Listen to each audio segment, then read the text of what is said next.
Number 115, matter of DeVera versus Elia.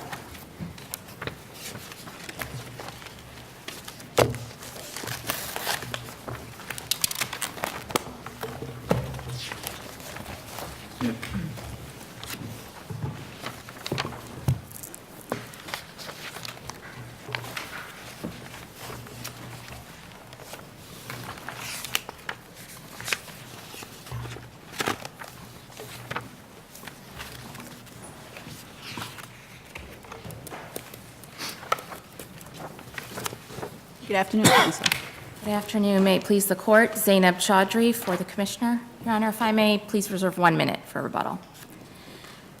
When charter schools are collaborating with the school district to provide Article 73 pre-K, they are operating outside of their charters and wholly outside of the Charter Schools Act. So let me ask you, under the statute, what is the Commissioner's interpretation of what entity is responsible for oversight and monitoring of the programs that are part of that consolidated district application that's approved? Your Honor, it's a coextensive authority that is shared among the school district, which is centrally responsible to, operate this streamlined oversight. The Commissioner is also responsible ultimately for ensuring to the legislature that the program is operating as intended and program quality is being met. And the charter entities share in that authority as well. Let's put aside the charter for one moment. Everybody else but the charter. Let me put it that way. Where would I find that in the legislation, what you just described? That the state has particular oversight and the district who puts forward the consolidated application that's then granted or approved. Where can I find that? Where is that language in the statute? Yes, Your Honor. Or is it in the regs? Where would I find it? It's all over the place, first of all. It's fair the enough. Very design of the statutory scheme contemplates this type of oversight by all three entities. But specifically, expressly in subsection 10, we have the inspection authority, which does name the department, the school district with which any entity may be Yes, but that's my partnering. problem with your argument. There is a difference between an inspection and ongoing oversight and monitoring and curricular approval. Your Honor, the inspections serve to assist and ensure that the full monitoring review is taking place. They have to, under this statutory scheme, have a broad meaning. They can't have a narrow meaning given the critical purposes those inspections serve within the statutory scheme and the overall design. Well, you'll agree that subdivision 10 and subdivision 12 are apparently at odds here. And let me ask you why the following interpretation doesn't harmonize the two. 10 says 3 entities have to inspect, right? And it says that it has to be done at least twice a year, right? So that we know it doesn't mean twice a year by each of those entities, right? Right. Okay, and then it says that one of those two, at least one of those 2 times has to be by the charter entity if that's applicable, right? So why can't it be that in terms of charter schools, both of those times have to be by the charter entity? Then that, to me, would harmonize those 2 subdivisions. Why is that not an appropriate interpretation? The reason is, Your Honor, because it would give the charter entities exclusive authority, not only in contravention of the language of 10, but the entire statutory scheme. And what's really important is the entire statutory scheme about charter schools is that they get to get this funding and they're overseen by the charter entity. For purposes of the Charter School Act, Your Honor, I will wholly agree with you. Why would there be a different policy here? Why is there any reason to think that the legislature didn't intend that very same thing? There's several reasons, Your Honor. First of all, the legislature made a deliberate choice not to put not to put pre-K into the Charter Schools Act. They would have had to put a whole nother statute in for everybody else anyway. I mean, they couldn't have done this whole thing in the Charter School Act. They did it separately. And then they referenced the Charter School Act. Well, that's a lot easier than putting it in the Charter School Act and referencing everybody else. Well, it's true that the 2014 law would have had to have been implemented regardless, but the they could still have put charter schools into the Charter Schools Act if they wanted that full autonomy. But the reason charter entity enforcement and oversight is not enough to protect the state's interests, and Ms. Gustafson will speak to the district's interests, but primarily because of the very limited enforcement options that a charter entity would have if one of its schools is not meeting pre-K quality and other requirements. It doesn't hold any of the purse strings here.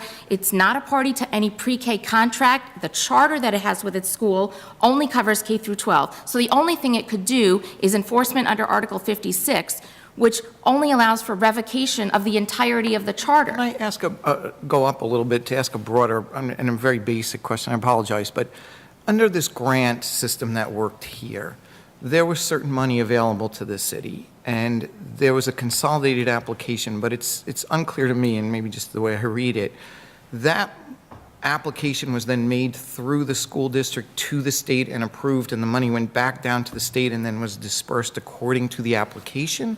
Or money went down to the state, $300 million, from the state to the District. city, and then the city decided who was going to get that money? How did it work? The department put out a request for proposals. The city school district put in an application for a consolidated program, which they're required to do, and then it had conducted its own request for proposals project So the looking money for. it was getting from the state in the grant just was going to the district. The state wasn't seeing, okay, there are these other entities that are consolidated in your application. We know there are consolidated entities, but we treat them as the district's subcontractors. There's the district has the contract with the state for the grant funds, and it has to assure the state that every single provider, charter school or otherwise, is meeting the grant Okay, so it's the requirements. commissioner's, let me understand this. So it's the commissioner's interpretation of the statute that the districts can impose other, let's use curricular for one moment, other curricular requirements beyond what is said anywhere in the legislation or anywhere in the commissioner's regulations? They're not other requirements, Your Honor. What they are is the statute and the regulations that set forth the pre-K requirements.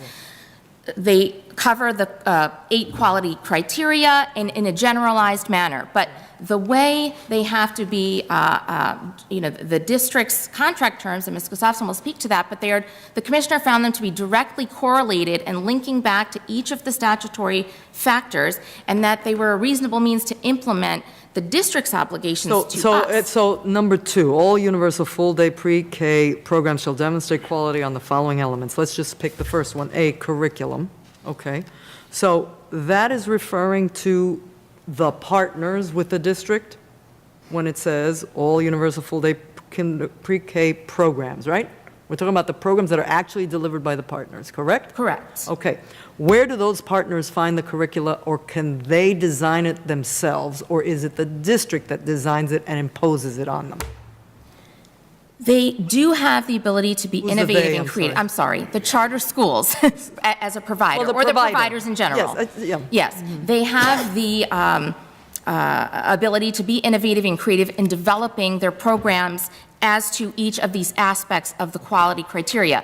But the district is responsible for supervising them, and so it must be able to supervise them in a way that is consistent across the But board. does that mean, what bothers me with that is you're allowing, let's say, a subcontractor or a subgrantee then to kind of backdoor in oversight over a curriculum that they wouldn't normally have. And I think that's what the statute says. So by just block granting out this money to the city, to the district, you're not approving anything other than their application. You're not saying no to the charter schools. They're not saying no to the charter schools. They're consolidating them, and then they're saying, okay, to really get this money, now you're going to have to do all these things we want you to Well, do. they have And I don't see where proposed- they get the authority to do that. Your Honor, the authority is inherent and explicit in the statute, but the charter schools have Where in the proposed. statute is that? You point to an inspection provision, which, as Even Judge under the Stein reading was of pointing Article- out, has many different entities that can inspect. And in fact, if the charter school is allowed to make a direct application to the state, that school district isn't even involved in the inspection at all. So I have a hard time seeing how critical the school district inspection is when they don't even have to be involved if a charter school makes a direct application. So if they don't Well- like what the charter school is doing, they can say, go do your own thing. That's right. They're involved to the extent they have to consider the proposal. They can reject it. They can reject it, but here, they did not reject it. In which case, they wouldn't get control over the curriculum. So if they reject the charter school. Well, in that case, Your Honor, the state would have And that would oversight be a authority. very different And that's the case. problem here, is that under the appellate division's reading and the petitioner's reading, they've assigned them an exclusive, the charter entities an exclusive authority, even to the exclusion of the state. And we have no way to know that millions of dollars annually that go to charter schools for these programs are being used in accordance with the quality requirements. But you trust them to do that for grades K through 12. They do that pursuant to their charter, Your Honor, and they are subject to a very different oversight system. Let me ask you this. If the charter entity was the one to do the inspection or the, the supervision, would they not have to follow, would that entity not have to follow the education department's protocol, inspection protocol? Your Honor, the statute does not require them to follow the protocol exactly as a guideline, but they are required to make sure their charter schools are meeting the quality elements. I mean under this pre-K program, not the charter school. Yes. Okay, so. Yes, under the pre-K program, the state has developed. So let's say you agree that at least they can do the inspection at least once, right? That's what the. Well, they can do that, and they have the full amount of oversight authority to look at anything else. It's just not exclusive. And let me just. No, my question is, that one time that they do it, do they have to follow the state's protocol? They are not required to use the state's protocol in doing that inspection. However, the program itself does need to meet the protocol, which is typically what the district is doing and using. But why, my question is, why can't the entity do that very same thing that you're saying that the school district should do? Your Honor, they could do it. We are not saying that an entity like the charter entity would be flouting its obligations. What we do know is in this case, it was not done. There's nothing in the record about that. But even there's multiple oversight. Done here, right? They never got any money. So what are we saying? There's nothing in the record that they did it. Maybe I'm misunderstanding what you said. Well, they were running the program, and they did begin running the program, and so there was no indication or establishment in the record that. They never got any funding, right? So what Right. would you be inspecting since you never gave them any money? I understand your point, Your Honor. They were running the program. However, whether they did it in this case or not, beyond that things can always fall through the cracks. And under petitioner's reading, there's no backup if the inspections are not done. Let me ask you what the commissioner interprets provision 12 to mean when it says, forget the word all for one moment, please. I'm focused on something else. Okay. It says it has the responsibility of monitoring programmatic review and operational requirements. Is that what is used here, that term responsibility, is the commissioner's position that's the same responsibility as the district? It's not a different kind of review or oversight? The commissioner's position is that this section that you quoted means that all aspects of review, whether it relates to quality, whether it relates to anything else, are available for the charter entity to look at, just not exclusively. But by having them involved, and maybe this is, I'm sorry, I'm not being clear. You. No, I get you where you are. It's the argument you made in the brief, but I'm asking something different. I apologize. I'm not being clear. I'm trying to understand what the commissioner's position is, and perhaps I'm just misunderstanding this language, so you can help me. What that means to be shall be responsible. Shall be responsible. Responsible, in my mind, can mean many things. It need not mean that I supervise and oversee everything that you do as a daily matter. So I'm trying to understand what the commissioner views this term, responsibility. Because, of course, the legislature could have written that the charter school, charter entity shall monitor, do programmatic review, and be the sole entity responsible for operational requirements. But it's written differently, and I'm trying to understand why. I think the answer to your question, Your Honor, is the reason that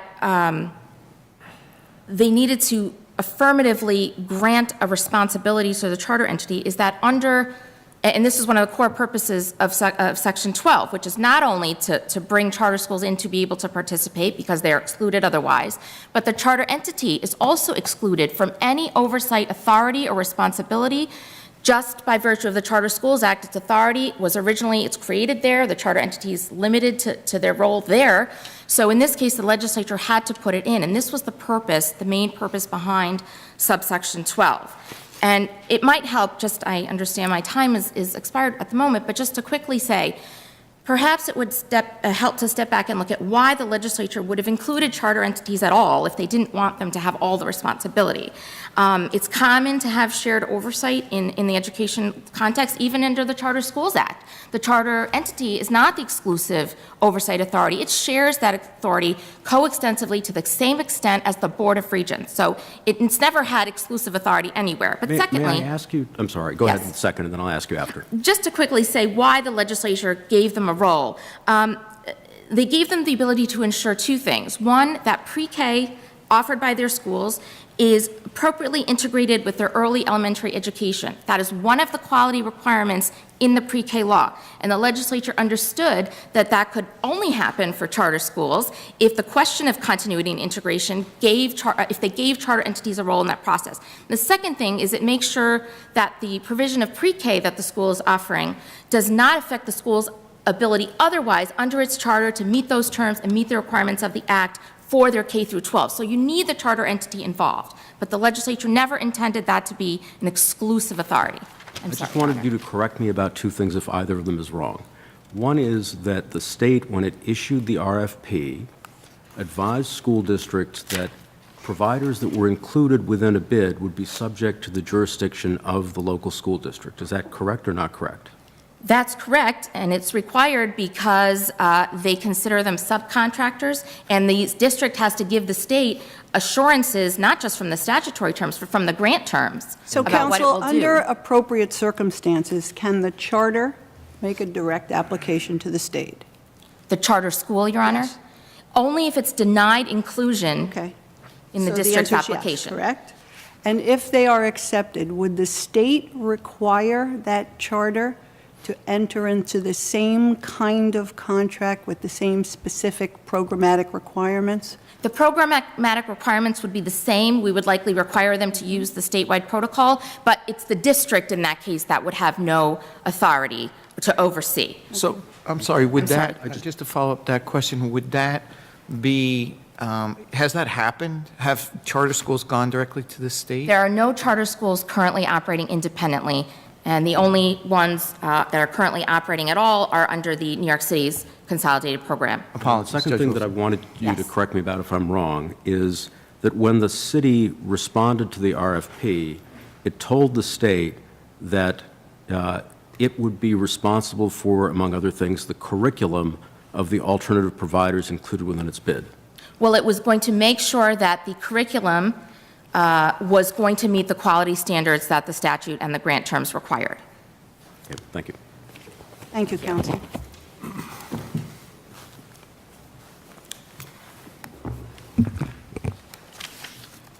Good afternoon, Your Honors. Ingrid Gustafson, appearing on behalf of the municipal appellants. I would like to reserve 2 minutes for rebuttal, please. I'd like to start with the issue of where the school district's authority comes from in the UPK law. And the answer is it comes from multiple sources. Yes, it's explicit in 10, which specifically says that all partnering providers shall be inspected by the school district. But it is also inherent in the statutory scheme set up by subdivisions 2, 3, 7, and 9. So what subdivision 3 does is subdivision 3 favors applications by school district. It requires all But you can providers say to... no. Charter school can come to you and you can say, we want you to do these things, and you can say no, and they can go their way and deal with the state. But it seems like what happened here was, and you have that authority under the statute, but you don't say no, you say maybe, so they can't go independently, and then you have the money in, you have to sign our contract, which is very heavily influencing the curriculum. So I don't see how that type of process is authorized under the statute. If I may start with the process and then move to what exactly happened here. So the process, DOE in its RFP made clear that it was going to be requiring its partnering providers to be supervised by the district. So, okay, now the charter school doesn't like that. What can they do? I think, well,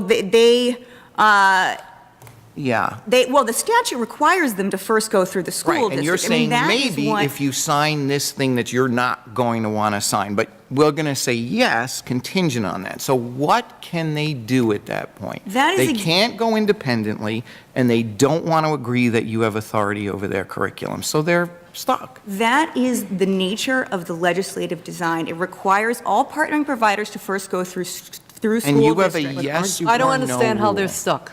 You tell them, we've got this great program, lots of money, we want to be creative. Do you want to be part of it? You want to come to the party?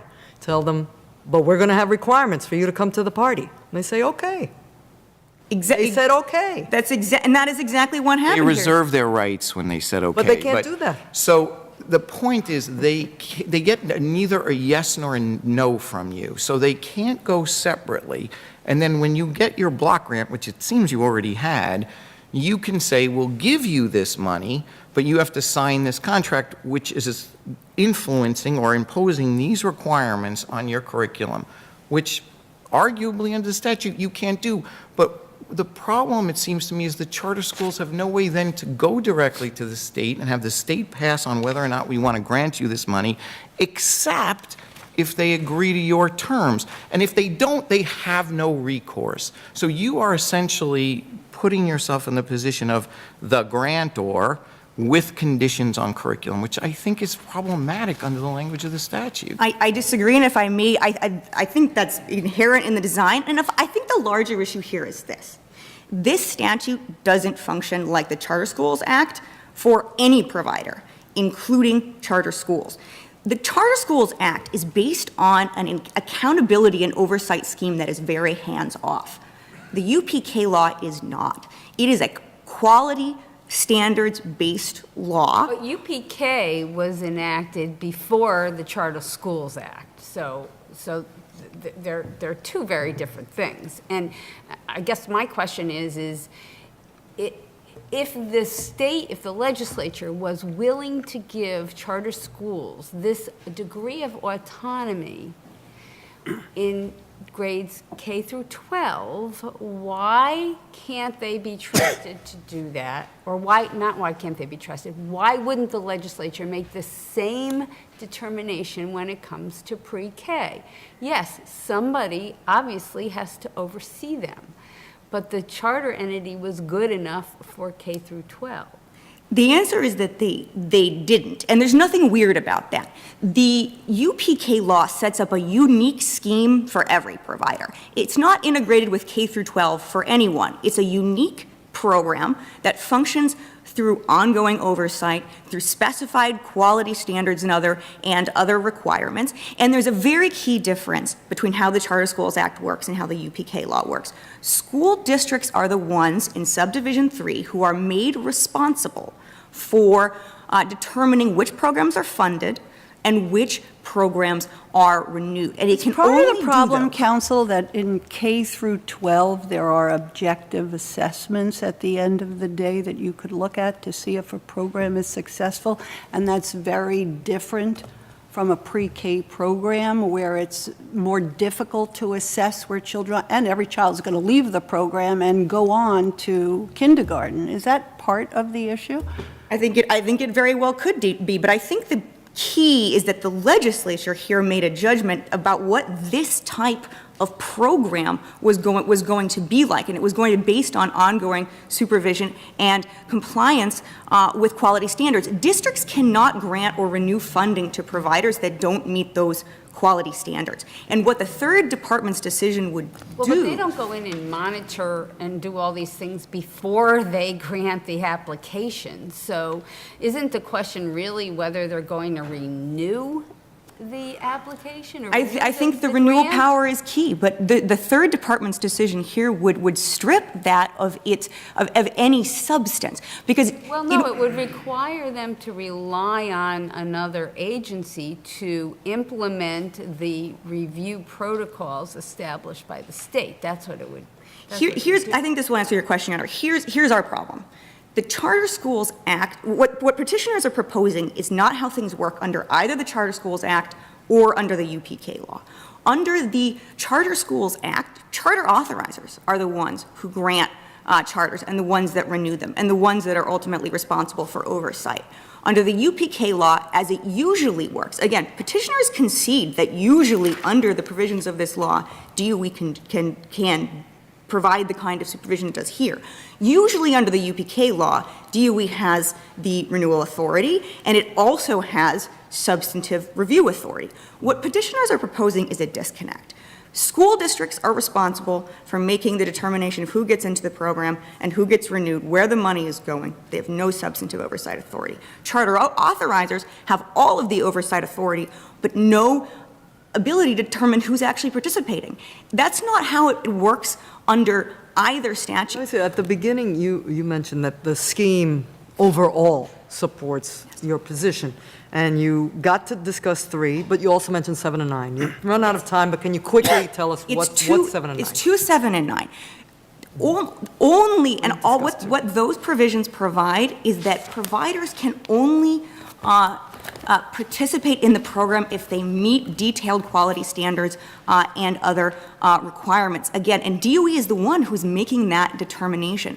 Without any mechanism for determining whether or not all of its partnering providers. But isn't the mechanism to rely on the charter entity to do the necessary monitoring and inspection based on their standards that they set, and then report back? And maybe they can't, the charter entity can't in and of itself deny funding, but certainly if it reports to the state that they're not doing what they're supposed to be doing, then the state's not going to give them funding. I think this hits on a crucial point, Your Honor. One, just very briefly, I do think it's extraordinary that DOE would require, on just the pleasure of another entity provided with that information.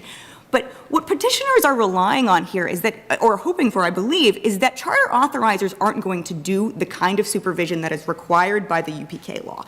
Charter authorizers in the usual course are very hands-off. They don't set standards. They do an annual review, they approve, they renew charters, but substantive standards are set by the board of the charter school. They don't usually do this kind of supervision. And here the substantive standards would be set by DOE. I think what petitioners, but that wouldn't flow from the third department's interpretation, Your Honor. The third department said only charter authorizers have this authority. That would appear to preclude the state.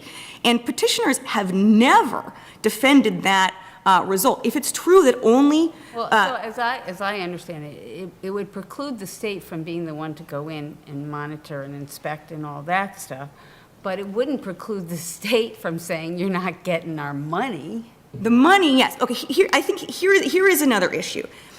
Quality, to determine quality necessarily requires a judgment, necessarily requires standards. How do you show quality? I mean, you have to have guideposts, standards to determine how that is shown.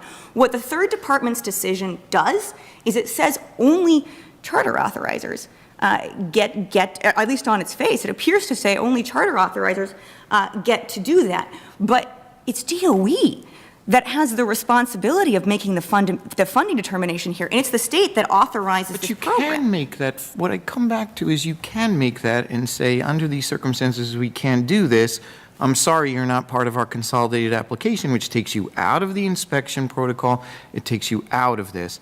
If it operates the way Judge Stein says, and these charter schools, which you're speculating are going to do this type of job, which you say they're going to do, the state controls the purse at the end of the day, and they can look at what the charter school entities are doing, look at the inspection reports they're getting, and say, that's not good enough, we're not giving you any money.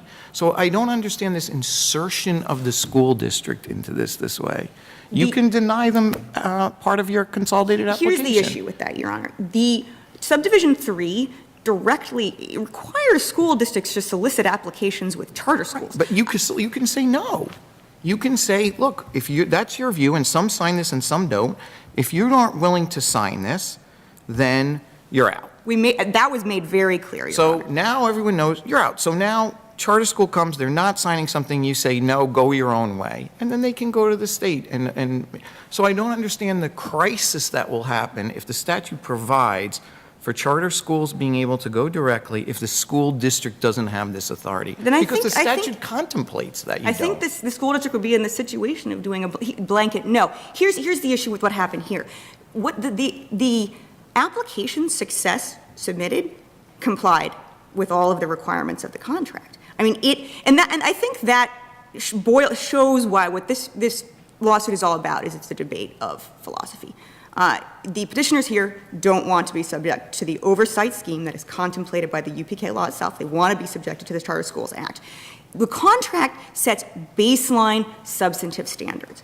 Success's application, which is in the record, and I can pull Even the some pages. of those baseline standards were thrown out by the state, right? 3 of them? There were 2, Your Honor. One had to do with audits, and it was the role of the state comptroller. The other had to do with the prevailing wage provision. So it was actually they were very sort of, But those were you considered baseline when you put them in the contract. the contract does a lot of things, Your Honor, as does any contract that governs the distribution of funds.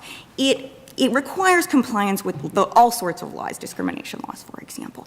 It includes basic provisions that you would have in any state contract about insurance, licensing, things like that. And that's what a lot of the contract does. But yes, what the heart of the contract seeks to do is set baseline standards to try to implement, what does it mean, to set an understanding, what does it mean to show quality on all of these different statutory elements. And Success's application met all of them. They have never once come forth with an example. And I think this actually leads me to another crucial point that I think answers one of your Honor's earlier points, which is that charter schools, Success offered an entire year of UPK classes, and they have never once said, yes, and our program would have done this differently. This is what we would have done differently absent your contract. Moreover, DOE actually has 16 charter schools that are currently partnering with it. And this is another reason why we know, Your Honor, that charter authorizers are not doing this kind of supervision. I just want to go back to the mechanics for 1 second to what Judge Garcia was getting at. So we're arguing here for the moment about the 2015-2016 school year, right? That's the money that's at issue. That's right. I don't see the city's application to the state for that school year in the record anywhere. What I do see is the 2014-2015. That application has a really long, hard-to-read chart, covers many, many pages, that lists school by school, identifying whether it's a school in the district, whether it's an alternate provider, or whether it's a charter school. I assume that an application like that was submitted to the state by the city for the 2015-2016 school year. Is that right? That is correct. My understanding Yeah. and was that this was the application for that first year, the one that is in the record. Well, is if that is the relevant one. application for this year, then Success Academy is not listed in it. That is correct. But that's not actually where I was going at the moment.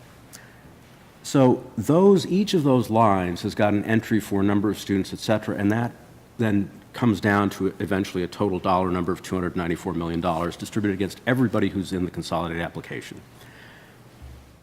I'm not sure whether I understood your prior answer to Judge Garcia correctly, but if then the city fails to contract with one of the alternative providers listed in its application to the state, for which there is at least an imputed amount of money based on the head count, et cetera, that would come out, do you get to keep that money or do you have to send it back to the state? I think it would have to go to another provider or go back to the state. Well, which of those? Do you have the authority to give it to another provider, and that's only if you were then substituting that service with a different provider, or Yes, otherwise you have to or return adding it? on. What happened here, Your Honor, my understanding is, you're correct that it's not on the original list, is that it was applied and added afterward and was then funded under DOE's consolidated application, and that wasn't an issue, because that is DOE's role to select its partnering providers. I mean, if it's an issue, if it were dispositive, then I think I'm sorry, what was added afterwards? I'm sorry? What, you said it was added afterwards? Success is funded under the consolidated application. That is, it's funded in accordance with those terms.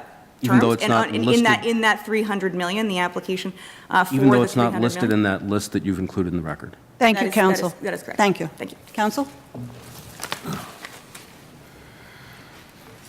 Good afternoon, Your Honors. May it please the Court, Stephen Hawley for Success Academy Charter Schools, New York City. Counsel, before we go off on anything else, can you just follow up on that point? Because I'm a little confused now. I thought this money essentially came to the city as a block, and then the city took applications. But was the process that these providers applied to the city and then were part of a specific application to the state? That is not my understanding, Your Honor.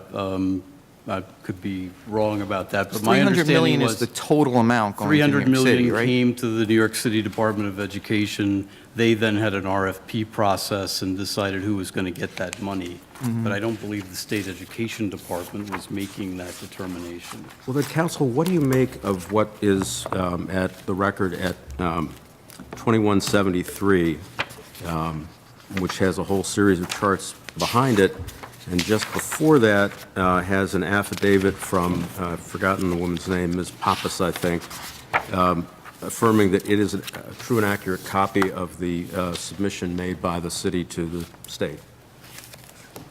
There's a whole long list, school location by school location, provider by provider, that spans, I don't know, 20 pages. Is that an perhaps. application, or is that what the money then was going to be used for after the city RFP of the $300 million?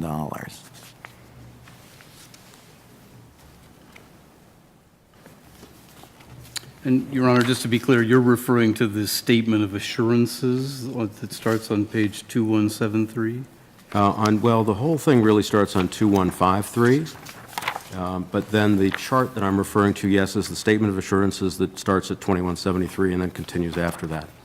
It's all part of what is labeled as Exhibit here, C, Right. which is on page 2052, as to which there's an affidavit earlier on explaining what it is. I think that's at 2058. So I'm looking, Your Honor, at page 2156. Yep. Which says that the New York City Department of Education is requesting $300 million from the statewide universal full-day pre-kindergarten program to provide over 50,000 high-quality seats. My understanding is, Your Honor, that this is not an exhaustive listing of all of those 50,000 seats for which the city was requesting $300 million. Well, there's And- a certification on the page you read me, the statement of assurances, that says that it's, to the best of my knowledge, complete and accurate, and what follows that is this long list. And now you're saying it's not complete. No, I think it may well be, as Ms. Gustafson said, that this was what existed at the time that this was made, but, you know, I This is think what other... was, this was what was submitted to the state, no? Yeah, correct, Your Honor. So is there the possibility after the submission of adding an alternative provider? Because Well, that seems to me to change the nature of this case, if that's right. Why so, Your Honor? Well, because then they haven't been shut out. Well, no, they were shut out in the sense that, well, they weren't shut out. They were told that, I think as Judge Garcia said, they were kept in this limbo. They were told, you know, you have approval, preliminary approval to be part of this program. We're going to approve the addition of physical plant for you to operate these classes. And despite very clear reservations of rights by Success Academy. But I don't understand that whole argument.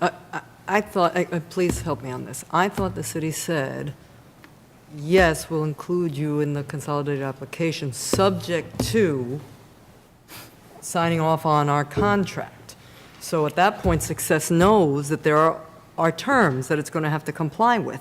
But, Your Honor, if... Just tell me, is that correct? I just want to make sure I'm not, I think it is misunderstanding correct to the say that Success Academy said to the city, we hear what you're saying, Right. but you can't do that under the terms of state law. That is directly contrary to what EE 12 yes, but once they says. tell you that's not their interpretation, you're saying Success decided at its peril to move forward in case it was incorrect in its own interpretation? Well, but our position, Your Honor, is that we were absolutely correct, that EE 12 does not permit the Department Did you of seek Education. clarification from the commissioner?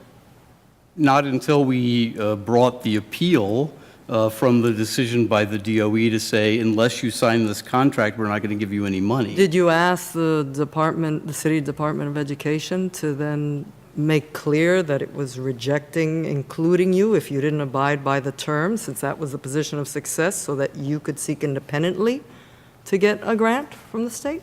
That did not happen, Your Honor, because we were exhausting administrative remedies to try to get EE-12 enforced by its terms. Had you received a draft of the contract before you submitted your bid to the city? I don't believe so, Your Honor. I think those contracts came in several months after that happened. Well, can I ask a little more basic question here? Charter schools, they normally apply for grants from all over the place, don't they? And my experience in Buffalo is they'll apply from grants from various local foundations to do various programs. It's common. Would you agree with that?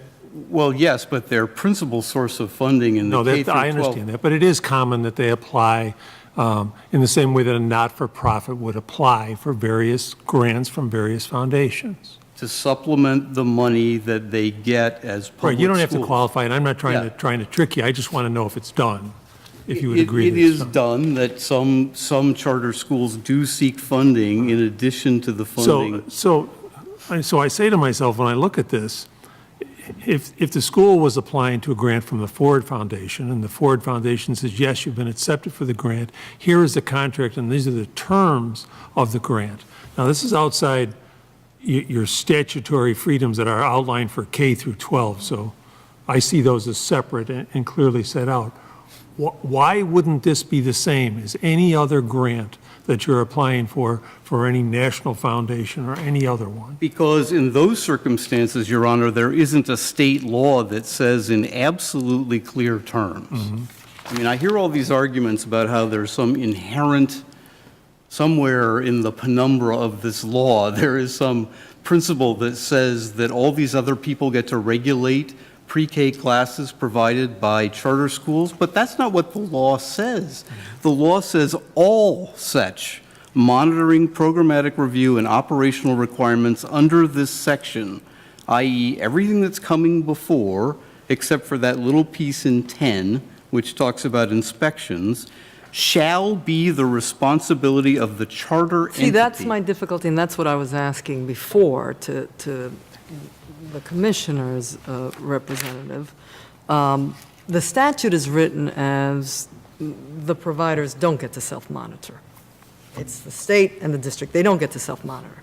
So now you have a paragraph that's making exceptions for charter schools that could not otherwise participate. It's saying, you get to be eligible to participate, Correct. and we're going to let you do monitoring. But that's my point. If it really meant the default, which is the providers don't monitor, it's the state and city that monitor. Obviously, providers are monitoring, don't get me wrong. I understand that they are trying to ensure that they comply, but that there is oversight by a governmental entity.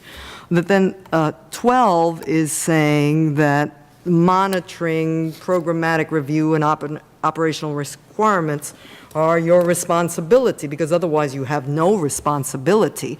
I don't see how that means that the commissioner has acted in a way that's contrary to the law or undermines the legislature when it says the way to interpret the entire statute and this entire program is that it's shared monitoring.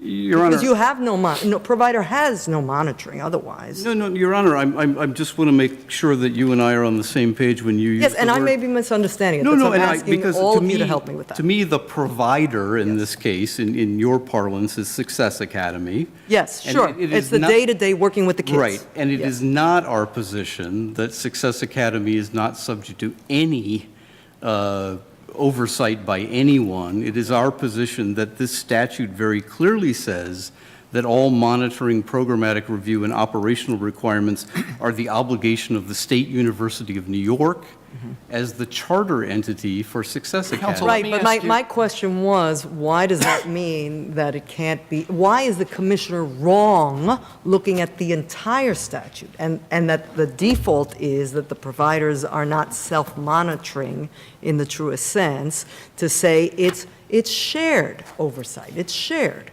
Well, there are cases from this court, to be blunt, that say all means all. And when the legislature says all such, the clear implication is that they don't mean part, or you share it with somebody else.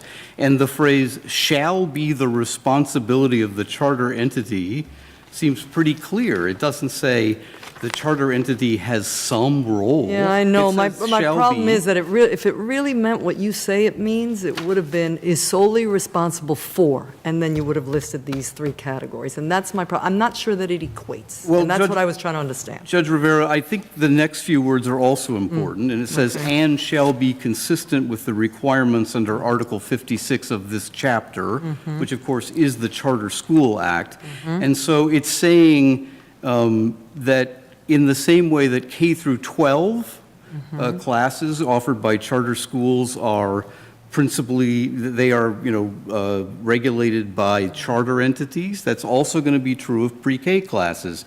And I think it may have been Judge Garcia who asked this question, but what is the logic of saying that you can teach 5-year-olds through 18-year-olds under one statutory scheme that seems to work just fine, but for 4-year-olds, it's entirely different? But that's the pedagogical choice. Charter, yeah. Yeah, that's the pedagogical choice of Respond to the, that. it's pedagogical choice of the legislature. It's not- Well, okay, yes, except that I think they were absolutely clear here in EE 12 what they were talking about. I mean, the You best said you said Success and other charter schools do have oversight, that the representation, or if we understood this to mean that there's no one monitoring or has oversight, that would be wrong. How does it otherwise work? What's the oversight you were thinking of? The charter entities, the chartering entities exercise oversight. There's Oh, so you mean nothing- exactly what this says? I'm sorry, I thought you meant that there's something else, another layer. No, I wasn't, Your Honor, suggesting that misunderstood. there's yet another layer. Judge If I may Garcia? ask a question, yes. So let's say you get a no from the school district, hypothetical, and you go directly to the state approves you, and they give you money. And now the state comes in and they inspect under that provision. Can they do that? I think they can, Your Honor. Okay, and then the state comes back to you and says, we don't think you have appropriate family engagement or staffing patterns or one of these criteria that's under the statute. They can deny you funding the next year, right? I believe that's their prerogative, yes, Your Honor. That's it. Thank you, counsel. Thank you, Your Honor. Counsel? Permission of your court, I will be going first on rebuttal, Certainly. followed by the state. Your choice. Just very briefly to answer an earlier question about was there a sample contract that DOE provided to Success and indicated that it would be requiring something like this for providers to sign? Absolutely. It's page 975 of the record. It's not exactly the same as the one that was ultimately adopted. However, it is very, very similar and has many similar provisions. I want to just go start to with Judge 12. Wilson's question. I'm really having some trouble understanding how this grant worked. So $300 million is the entire amount that's designated for New York City. Is that right? That's correct. So if you say to a charter, no, we're not consolidating you into our application, and the charter goes directly to the state, and they get, let's just pick a number, $1 million, right? That comes out of that $300 million, right? Because that's the total amount that's going to New York City, isn't it? So if it's a New York City charter, and they go to you and you say no, go make your own application, which you can do, then they go and they get $1 million. Doesn't that come out of your $300 million? Frankly, Your Honor, I think that that's ambiguous. I mean, it's the $300 that's, it's an issue that hasn't been determined or presented just because there aren't any such providers. But the way the grant process works is, as Judge Wilson was discussing earlier, the school district, DOE, did actually have to still apply for this money. I mean, it still has to comply with the requirements of the statute, and it made specific assurances to the state. The state required it to sign that it would monitor every single one of its providers, that it would adopt quality standards. So that it an would assure- independent provider that's rejected by a district, if they then proceed on their own, are they competing across the state or just across, or just with the city? Because it's a competitive process, correct? I think they would be competing across the state because they would be applying directly to the state and not to the school district to be a part of its program. And if we disagreed with you, well, wouldn't the state then have to remove from its requirements of you, of the school district, that you provide these assurances. In other words, if you're not entitled to inspect or monitor, obviously you can't provide those assurances unless you're going to take the word of another entity. Maybe you can, but that's something that the state will have to take I think into that's right, but account it doesn't going get DOE, forward. oh, I'm sorry, Your Honor, but it doesn't get DOE out of the statute, which is that it can only renew or accept providers that comply with statutory quality requirements and other. Back to Judge Garcia's issue for a second. I noticed in the record the $300 million ended up getting reduced to $294 million. I also believe that there's something in the statute that says if the program is oversubscribed, then the state will make proportional reductions in the amount that it gives to everybody throughout the state. You may or may not know the answer to this, but my assumption was that if there were alternative providers that applied, were rejected by the local district, and then made an application to the state, and that was approved, and the thing was that would count towards part of the oversubscription, and there would therefore be a proportional reduction in everybody's monies. I have to admit that I don't have that information, Your Honor, about whether that's the way that it works. My understanding is that the whole program is fully subscribed at this point. But I would like to return to your point, Judge Garcia, about the state's ability to require compliance with these detailed quality standards, because I was confused by my opponent's answer here. If it is true that the state itself could put these standards on charter schools and then deny them funding if they don't meet That's them, that is authorized in by the effect regulation, statute. Your Honor. That's authorized to me by the statute, because the programs under the statute have to meet these general criteria, which are listed in Section 2. And if the state is the grantor here, right, they're giving funds out and they're doing it pursuant to this statute, and they have an inspection right, it seems a reasonable reading to me to say, if you're not complying generally with one of these things, they can take that into consideration as the grantor in giving you money the next year. That seems to me a fair reading of this statute. What doesn't seem to me to be a fair reading of the statute, if they can delegate that authority to you, and that you could then impose very specific curriculum requirements on a charter school. I think that somehow is backdooring something that you're not allowed to do, given this. That seems to me also a fair reading of the statute. If there are multiple fair readings of this statute, that is, there's an ambiguity. I think that is at most what success is highlighted here is an ambiguity in the statute. This court regularly defers. The statute carves out charter schools. I think there would be an ambiguity if you didn't have that provision. There would be a very good argument. But the legislature made a specific determination that they were going to be treated differently, and it was with respect to a specific area of their authority.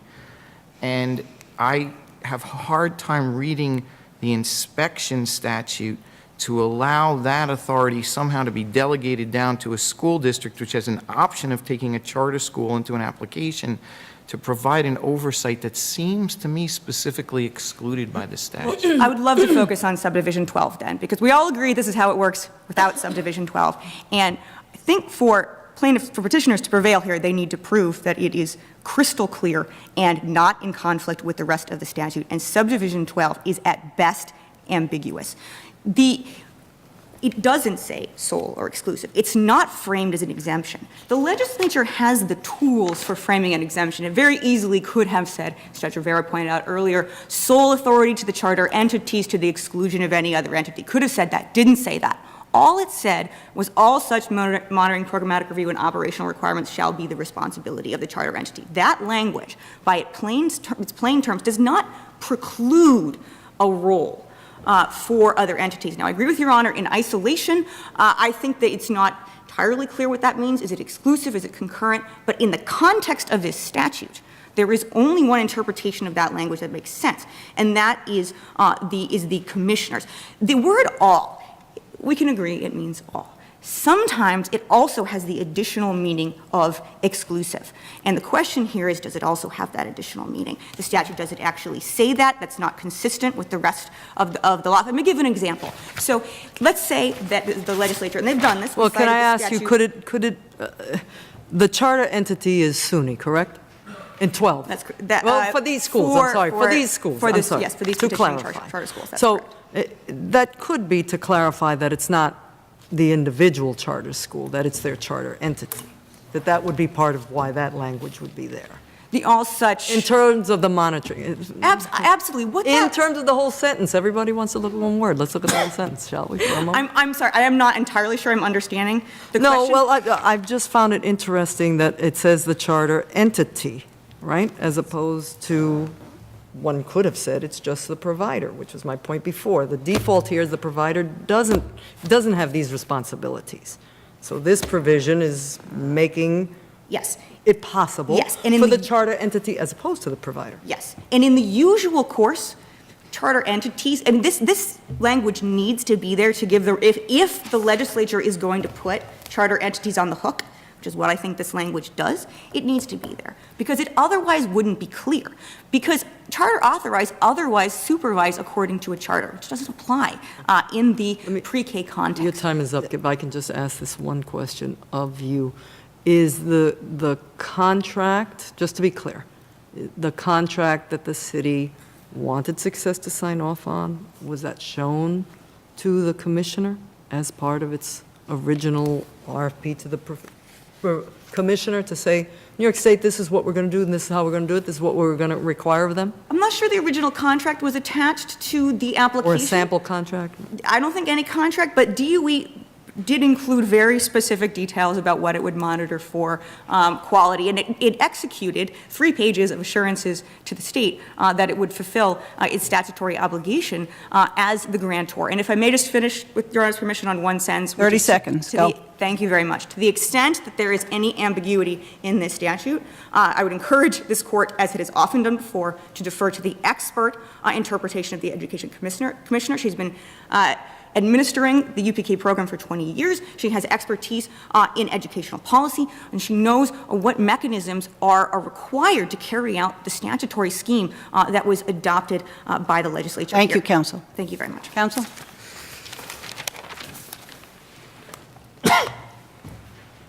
Could I start where she just left off?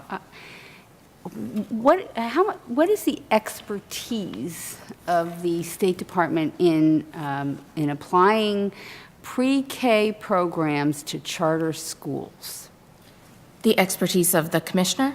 Yeah. I'm sorry, yes.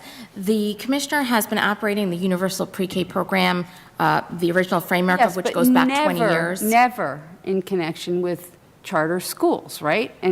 And charter schools have a different scheme to them. That's correct, Your Honor, but it also can be looked at the other way, which is that charter schools have no experience with pre-K, and they have never offered that. But that's not the point. The point is that aren't we just dealing with a straight interpretation of statutory language and what the legislature intended? And I just, I don't see understand. why I'm not trying to deference rely is on required. deference. Our position is, with or without deference, the commissioner's reading is the most reasonable, and pre-K is different.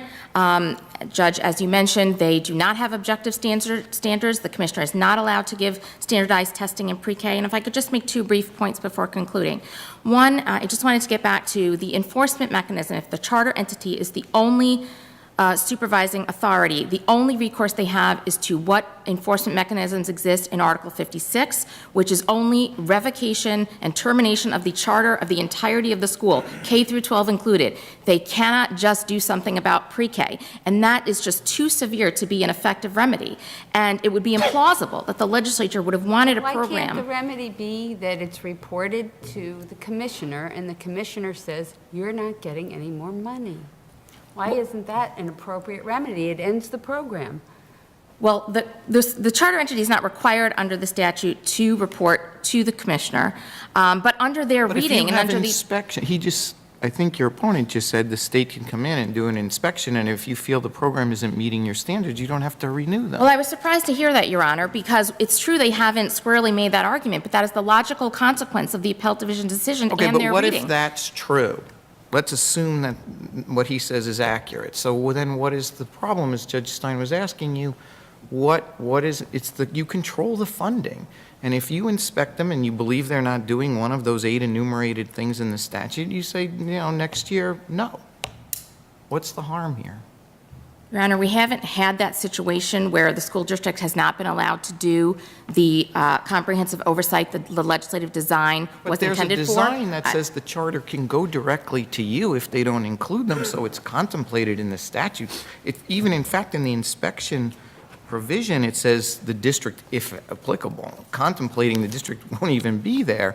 So if you are able to do that, and we take this scenario as accurate, what's the difference here then? Your Honor, under the way the Commissioner has interpreted the program until now, denial by a school district of a charter school's inclusion in their program for purposes of, for this reason, that they don't want to sign a contract that they feel is onerous, that has not been considered a denial. But that's a different lawsuit, maybe. Yes. But, The state wants the charter schools to be a part of this program. Everybody does. I was going to ask, I would have thought the commissioner would not want to invoke a dramatic remedy where they're removing, since the whole point of this is to have We don't. innovation, Exactly. We don't want to remove creativity. charter You want to schools. work with them. We don't want charters to be shut down. We but just that's want true the for quality any requirements. entity, any provider, and that's the drastic remedy if the parade of horribles comes true. But also, you have the authority to say, if you don't fix this, we won't renew you, right? So it's not yes or no. That's obviously your ultimate leverage over any provider. But you also have all these intermediary steps you can take because you are the grantor. That's correct, Your Honor. I understand. But the problem is, given the scale of these programs, a single district like the city has pre-K happening at over 2,000 sites. It is simply not possible for the commissioner to be going into every single provider and see what's happening. That's why the legislature designed this streamlined system. The districts take care of checking their providers, and the commissioner comes in and sees what records they've accumulated and what is happening on a broader The level. problem I go back to with that argument twofold. One, there's a charter entity inspection provision that Judge Stein has pointed out. But two, the statute itself contemplates that the district won't be part of the inspection where there isn't a consolidated application. So for whatever reason, if there is a direct application made to you appropriately, then you are doing that. That's correct. The state would be doing that. That So state that would would be be doing this that. case. Yes, except under the way the petitioners have argued it and the way the appellate division's decision reads, exclusive either means exclusive or it doesn't. And under their decision, the state's authority to go in is in question.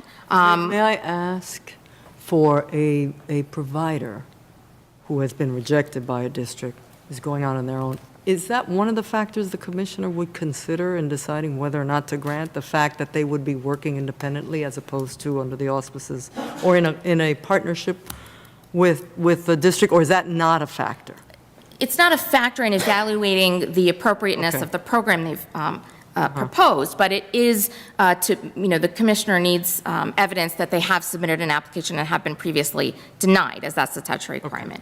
And, only the commissioner's instruction ensures the appropriate accountability in the manner designed by the legislature, harmonizes every single provision of the statute, and advances the purpose of the legislature, which is not only for innovative pre-K and high-quality pre-K, but pre-K that is connected and coordinated and accountable across the board. We urge the court to reverse. Thank you, Ms. Chowdhury.